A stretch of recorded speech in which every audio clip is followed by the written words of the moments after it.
Hi. Input output statements in C language. C language में रहते हुए हम किस तरह से input output statements, input output functions का इस्तेमाल कर सकते हैं।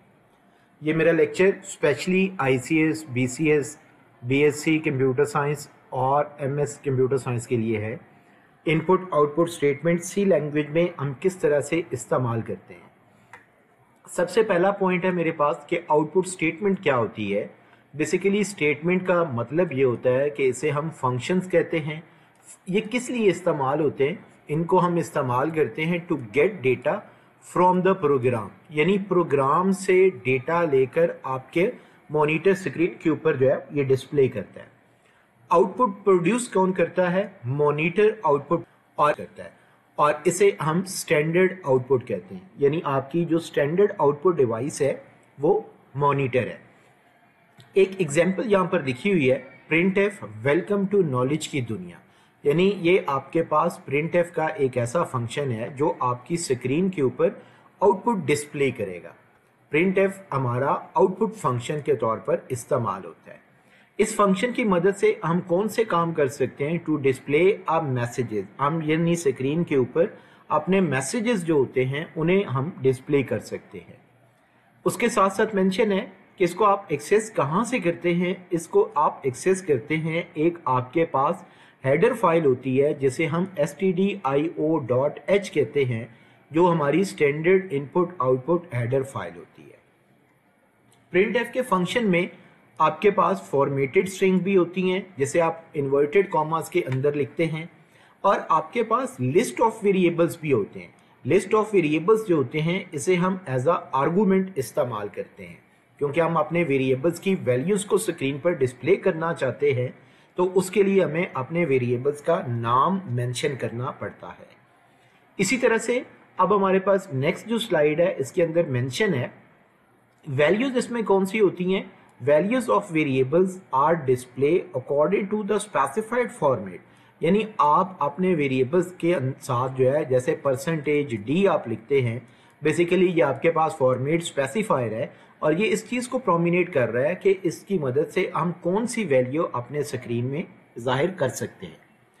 अब प्रिंट एफ फंक्शन के अंदर हम लोग जब वैल्यूज डिस्प्ले करते हैं तो हमारे पास टोटल 2 वेज होते हैं। नंबर फर्स्ट क्या है? To print a constant message, यानी सिंपली आपने मैसेज प्रिंट करवाना है, तो उसके लिए आपके पास सिंपली आप प्रिंट एफ लिखेंगे। उसके बाद पैरेंथेसिस, आपको पता है कि फंक्शन में हम पैरेंथेसिस लगाते हैं क्योंकि ये हमारे आर्गुमेंट्स के लिए इस्तेमाल होती हैं। इन्वर्टेड कॉमास के अंदर आपने अपना मैसेज लिखना है। वो मैसेज कुछ भी हो सकता है, स्पेलिंग मिस्टेक्स भी हो सकती हैं, स्पेलिंग बिल्कुल ठीक भी हो सकता है। जैसा आप लिखेंगे एज इट है वो प्रिंट हो जाएगा। जैसे इसकी एग्जांपल है प्रिंट एफ हेलो वर्ल्ड। अभी आपकी आउटपुट में हेलो वर्ल्ड जो है स्क्रीन के ऊपर प्रिंट कर देगा। इसी तरह प्रिंट एफ का जो सेकेंड हमारे पास सिंटैक्स है, अगर आप अपने वेरिएबल्स की वैल्यूज को डिस्प्ले करवाना चाह रहे हैं तो उसके लिए आपके पास ये वाला सिंटैक्स है, print F format specifier control string. Format specifier control string हमारे पास कौन सा है? %d है, जो हमारी स्ट्रिंग को कंट्रोल करने में अहम रोल प्ले करता है। वेरिएबल 1, वेरिएबल 2, एक से दूसरे वेरिएबल के दरमियान जो डिफरेंशिएट आपने रखना होता है उसके लिए बीच में आपने कॉमा इस्तेमाल करना है। कंट्रोल स्ट्रिंग किस चीज पर हो सकती है? टेक्स्ट पर हो सकती है, फॉर्मेट स्पेसिफायर पर हो सकती है, एस्केप सीक्वेंस पर हो सकती है। लेकिन इसमें जो कंपल्सरी पार्ट होता है वो फॉर्मेट स्पेसिफायर होता है। बाकी अगर आप इसमें ऐड ऑन करते हैं तो आपके प्रोग्राम की आउटपुट जो है वो चेंज होगी। इसी तरह से इसमें लास्ट के ऊपर जो है, आप जब ये स्ट्रिंग मेंशन कर लेते हैं तो फिर आपने इन्वर्टेड कॉमास लाजमी लगाने हैं, जिसे हम सी लैंग्वेज की जबान में ऑप्शन इस्तेमाल करते हैं। इसी हवाले से मैंने स्लाइड में एक एग्जांपल भी लिखी है। फॉर एग्जांपल आपके पास a = 2 है। a आपके पास कहाँ है? ये वेरिएबल्स है, आर्गुमेंट है। %d आपका फॉर्मेट स्पेसिफायर है। क्योंकि आपने इंट इस्तेमाल किया, उसके लिए आपको जो फॉर्मेट स्पेसिफायर इस्तेमाल करना था वो %d आपने इस्तेमाल करना था। अब आपकी आउटपुट इसमें कौन सी होगी? आउटपुट इसमें 2 होगी। क्यों? क्योंकि आपने वेरिएबल की वैल्यू को 2 मेंशन किया हुआ है। इसी वैल्यू को अगर हम चेंज करते हैं फॉर्मेट स्पेसिफायर परसेंटेज एफ के साथ, तो अब अगर आप इसमें देखें तो इसके अंदर परसेंटेज एफ मेंशन है। अब आपकी वैल्यू जो है वो चेंज हो गई है। वैल्यू क्यों चेंज हुई है? क्योंकि आपने परसेंटेज एफ इस्तेमाल किया। आपका answer after decimal total 6 digit तक आएगा। अगर आपने याद किए हुए हैं चैप्टर 9 के डेटा टाइप जब हम यूज करते थे फ्लोटिंग में, तो उसमें जब परसेंटेज एफ आप यूज करेंगे तो आफ्टर डेसिमल आपका आंसर टोटल 6 डिजिट्स आएगा। परसेंटेज एफ जो होता है ये हमारे पास फॉर्मेट स्पेसिफायर है और ये किसके लिए इस्तेमाल होता है? ये फ्लोटिंग वैल्यूज के लिए इस्तेमाल होता है। बिल्कुल इसी तरह से हमारा जो नेक्स्ट टॉपिक है फॉर्मेट स्पेसिफायर है। फॉर्मेट स्पेसिफायर का क्या काम होता है? ये हमें सिर्फ ये बताना होता है कि हमारे वेरिएबल जो वैल्यूज हैं वो इंटीजर में डिस्प्ले होनी चाहिए, फ्लोटिंग में डिस्प्ले होनी चाहिए या कैरेक्टर में डिस्प्ले होनी चाहिए। इस हवाले से फॉर्मेट स्पेसिफायर जो होता है वो कंपाइलर को बताता है, क्या चीज बताता है? About the format in the which value of a variable should be display on the screen. यानी फॉर्मेट स्पेसिफायर जो होता है ये कंपाइलर को बताता है कि यूजर ने ये वेरिएबल इस्तेमाल किया है, इस वेरिएबल के अकॉर्डिंग इस वाली वैल्यूज को आपने स्क्रीन के ऊपर अपीयर करवाना है। फॉर्मेट स्पेसिफायर जो आपके पास होता है वो हमेशा कहां से स्टार्ट होता है? परसेंट सिंबल्स के साथ जो है आप स्टार्ट करते हैं। इसी तरह आपके पास फॉर्मेट स्पेसिफायर के अंदर अगर आप रहते हुए काम करते हैं तो ये आपके पास इनपुट फंक्शन के लिए भी इस्तेमाल होता है और आउटपुट फंक्शन के लिए भी इस्तेमाल होता है। और उसके साथ साथ अगर आप इसमें देखें इनपुट एंड आउटपुट स्टेटमेंट। अब इसका जो हमारे पास सेंटेक्स है, सेंटेक्स में जो कंपल्सरी पार्ट होता है वो मैं मेंशन कर रहा हूं, परसेंट का साइन है और कन्वर्जन करैक्टर है। अगर आप इसमें गौर से देखें तो परसेंट और conversion character, for example percentage D, percent हमारे पास वैसे ही आ गया, डी हमारे पास यहाँ पर जो है वो कन्वर्जन करैक्टर के तौर पर इस्तेमाल हो रहा है। इसी तरह हमारे पास इसमें प्लस का ऑपरेटर भी होता है, माइनस भी होता है, यानी फ्लैग्स होते हैं जिन्हें हम अपनी मर्जी के मुताबिक अपनी आउटपुट की रिक्वायरमेंट के हिसाब से आप इसे इस्तेमाल कर सकते हैं। इस स्लाइड के अंदर डिफरेंट फॉर्मेट स्पेसिफायर हैं जो कि आप अपने प्रोग्राम्स के अंदर इस्तेमाल कर सकते हैं, यूज आप कर सकते हैं। इसी तरह सबसे पहला जो फॉर्मेट स्पेसिफायर है परसेंटेज डी के नाम से है, जो आप अपनी डेटा टाइप इंट और शॉर्ट के अंदर इस्तेमाल करते हैं। परसेंटेज एफ है जो आप अपनी डेटा टाइप फ्लोट के साथ इस्तेमाल करते हैं। परसेंटेज एल एफ है जो आप लॉन्ग डबल के साथ आप इस्तेमाल करते हैं। इसी तरह आपके पास परसेंटेज ई है जो फ्लोटिंग और डबल एक्सपोनेंशियल नोटेशन के लिए इस्तेमाल किया जाता है। उसके बाद नेक्स्ट जो है परसेंटेज जी, फ्लोटिंग पॉइंट के लिए आप इस्तेमाल करते हैं। परसेंटेज सी कैरेक्टर डेटा टाइप के लिए इस्तेमाल होता है। परसेंटेज एस कैरेक्टर स्ट्रिंग के लिए इस्तेमाल होता है। परसेंटेज यू अनसाइन इंटीजर के लिए इस्तेमाल होता है। परसेंटेज एक्स अनसाइन हेक्सा डेसिमल के लिए इस्तेमाल होता है। आई इंटीजर के लिए, एल डी लॉन्ग इंटीजर के लिए। इसी तरह से फील्ड विड्थ स्पेसिफायर है। फील्ड विड्थ का मतलब ये होता है कि हम अपने वेरिएबल्स की वैल्यूज को मॉनिटर स्क्रीन पर किस कॉलम के अंदर जो है अपीयर करवा सकते हैं। बाय डिफॉल्ट हमारी सारी आउटपुट जो होती है वो लेफ्ट जस्टिफाइड आ रही होती है।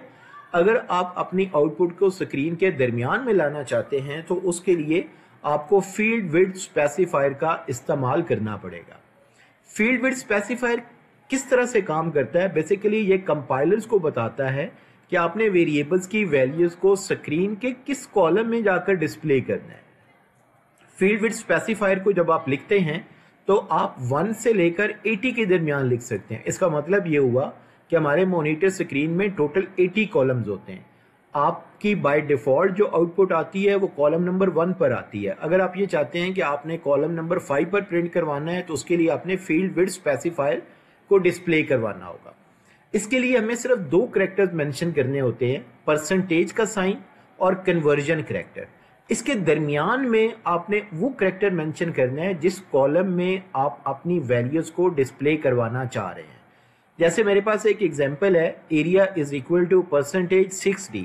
इसमें 6d क्या है? 6d मेरे पास फील्ड विड्थ स्पेसिफायर है, यानी मेरा जो आंसर है वो टोटल 6 डिजिट्स के ऊपर आना चाहिए। वैल्यूज इसमें कौन सी हैं? 1450 है। मेरे पास टोटल वैल्यूज की तादाद 4 है, जबकि फील्ड विड्थ स्पेसिफायर मेरे पास 6 हैं। तो फील्ड विड्थ स्पेसिफायर का कंपाइलर क्या करेगा, टोटल आंसर 6 डिजिट्स में देगा, लेकिन वैल्यूज क्योंकि मेरे पास 4 हैं, सबसे पहले वो 4 को डिस्प्ले करेगा।